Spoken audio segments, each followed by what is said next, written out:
Baahubali tsunami మొదలైంది. నిన్న విడుదలైన ట్రైలర్ సినిమా వర్గాల్లో సంచలనం రేపుతున్నాయి. ఇప్పటికే ట్రైలర్ కేవలం 24 గంటల్లో 5 కోట్ల వ్యూస్ దాటి సంచలనం రేపి ఎవరూ చేరుకుని తీరాలకు చేరింది.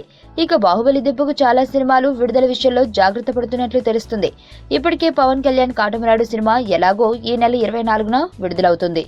కాబట్టి ఇక ఏప్రిల్లో వచ్చే సినిమాలు మేకు విడుదలను వాయిదా వేసుకునే ప్లాన్లో ఉన్నాయట.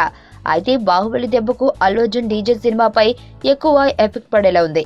ఇప్పటికే ఈ చిత్రాన్ని ఏప్రిల్ మొదటి వారంలో విడుదల చేయాలని అనుకున్నారు.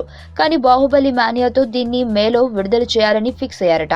అంటే బాహుబలి ఏప్రిల్ 28న వస్తే 2 వారాల గ్యాప్ ఇచ్చి దువ్వాడ జగన్నాథన్ చిత్రాన్ని విడుదల చేస్తారట. మరి ఈ దెబ్బతో ఇంకెన్ని సినిమాలు పోస్ట్ పోన్ అవుతాయో చూడాలి.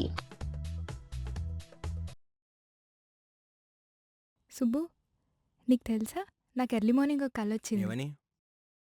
నువ్వు నన్ను జ్యువెలరీ షాప్కి తీసుకెళ్ళి వడ్డానం కొనిచ్చావంట. ఏ టైంకి?